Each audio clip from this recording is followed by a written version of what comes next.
Hey guys, Seafood Les Clements here, Black Dragon Kung Fu. Thanks for watching. So this video I'm going to talk about the yin and the yang for a few minutes, and then I'm going to demonstrate a specific weapon. So you want to stick around to the end of this video because it's going to be worth it. Alright, so the two energies that we learn to harmonize in Kung Fu are the yin and the yang. Yang corresponds to the sun, solar energy. Qi is the energy we take in through our breath. Photons, highly charged photonic particles. We breathe these in, and this is qi, energy, heat, fire, the sun. Follow? Then, the moon is water energy. The moon is yin. Sun was yang, moon is yin. So the sun is qi energy. The moon is Jing. Jing is the energy that comes through the fluids in our body, whereas Qi is the solar energy that comes through the breath. So the moon energy comes through the water in our bodies. The sun energy comes through the breath.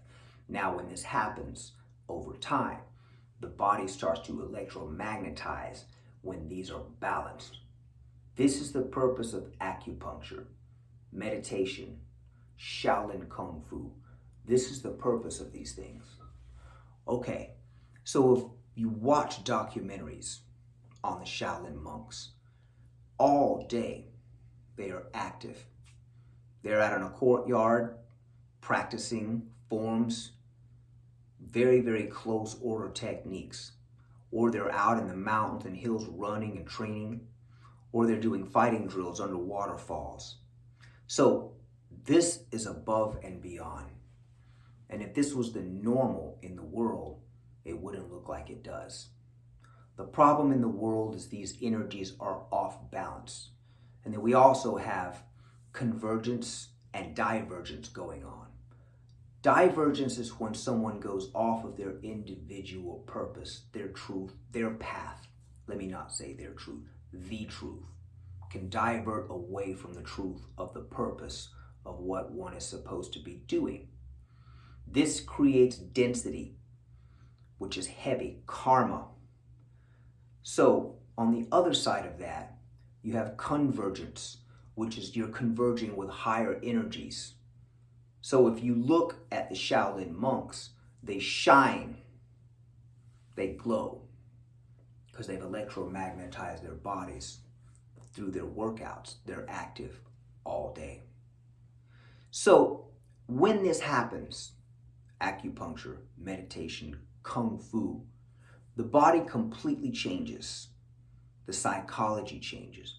Even if you don't practice martial arts, if you're running, you're exercising, you play a sport, you're active, you're getting plenty of rest, the right food, the right water, you will see that. Regular people that are not monks also have that same shine too. So the shine is up to how well the maintenance is. Self-care is very important. The most important thing you have is you. So with that being said, male and female fighting styles. What is an example of a male weapon? 6 foot, giant 6 foot bastard sword that you see in these movies, Braveheart, movies like that. Something like that, or big, huge axes, maces, big, large, heavy weapons made for crushing, made for blasting straight through. What's an example of a female weapon? Thin weapons like a whippy spear. Things that just yield automatically and come back. Fighting chains. Flexible weapons. One of my favorites, the Chinese fighting fan. Now this is a very dangerous weapon because if you can see how I have it braced in my hand, this is a very, very powerful strike. So just like the butterfly swords in the last video I did, the mirrors you can see behind you. Now this is a female fighting weapon because this was developed for women by the nuns of Shaolin.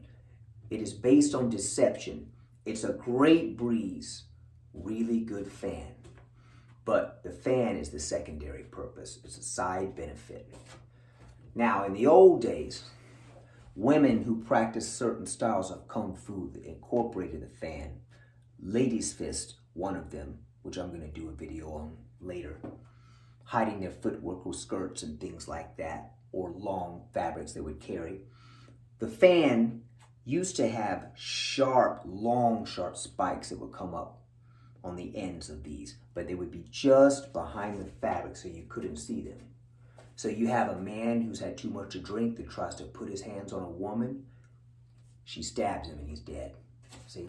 Now, being able to see behind you, being able to jab, being able to slash, with it closed, you can do massive damage. You have a pommel, you can do all kinds of things, but the fan is based on deception. So not only does the color red trick the eye at high speeds, right?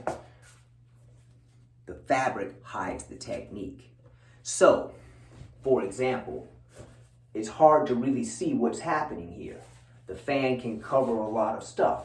So if I want to hide my heavy developed dragon claw, I can hide it right behind that fan. Very hard to see. You can block with the fan.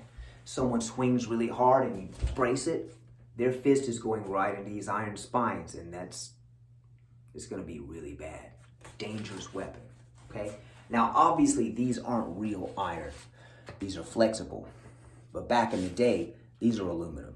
Back in the day, these would have been iron. They would have been a little because they're long, but they wouldn't give to the throat, to the eye. Neither will this. Not to the eye. I wouldn't want to get hit in the throat with this, especially if they were sharp. Probably wouldn't give much. But it's a hell of a weapon. So the fan, as I was saying, you can hide your techniques behind it. You can hide the punch. You can't see where the hand is. So things can come right out.